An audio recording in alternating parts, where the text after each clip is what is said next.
I want to start by thanking you for your past and ongoing support of the San Jose Chamber of Commerce. Your membership support allows the Chamber to effectively perform one of its core and founding functions, advocating for pro-business growth policies before government. And there is a lot going on that we want to keep you updated on. First, we are closely monitoring the ongoing supply chain issues that are currently driving up the cost of nearly all goods and making their procurement difficult. The San Jose Chamber of Commerce is a member of the Silicon Valley Chamber Coalition, and this week we will be issuing a letter to Governor Newsom, along with our partner chambers of commerce, asking him to take 9 immediate actions, including the declaration of a state emergency, to break the congestion that is currently crippling the movement of goods at California's ports.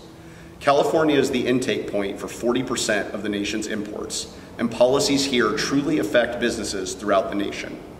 Further, we will be advocating to our federal elected officials to make sizable investments in our port infrastructure during the federal budget negotiations in order to prevent this crisis from materializing in the future.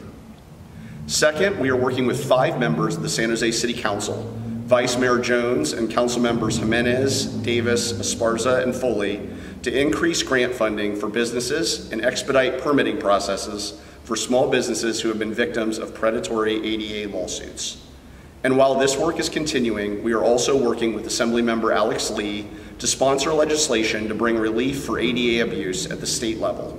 The issues of predatory lawsuits, as well as reform to the failed Private Attorney General's Act, will be top advocacy priorities for the Chamber of Commerce throughout 2022. And finally, this week, the City Council of San Jose and the Santa Clara County Board of Supervisors deliberated on the appropriations of over $500 million in federal American Rescue Plan, or ARPA, that were allocated to our area. At the Council, we asked that our elected leaders fund the ongoing operation and growth of the popular Alfresco dining program and add funding for the return of downtown law enforcement foot patrols to improve public safety in our downtown economic core. And before the County Board of Supervisors, we advocated for the allocation of a minimum of $10 million in small business relief grants to help make whole all of our small businesses who sacrificed so much for the sake of public health in 2020. And while these campaigns are not yet won, we were encouraged this week by the support of Mayor Liccardo, Vice Mayor Jones, and Council Members Carrasco, Davis, and Mahan at the city, and Supervisors Wasserman and Ellenberg at the county. And we look forward to working with them as they lead on these critical issues to bring much needed balance to our ongoing recovery.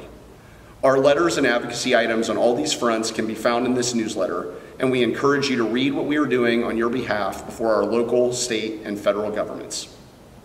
And after you have taken a look, we also encourage you to add your voice to these advocacy efforts. Our public policy action is always more effective when our elected leaders hear directly from you.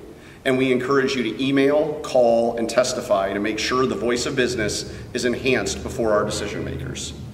As we enter the holiday season and prepare for 2022, we are excited about the trajectory of the economic recovery and believe that better days are ahead. But this can only be secured if government creates the right environment for recovery and growth to continue. We will remain your advocates before government as we tackle these issues and many more. And I look forward to working with each of you in 2022 and beyond to make our region the premier location to start, build, and grow your business. Thank you for all you do for the City of San Jose and for your support of the Chamber of Commerce.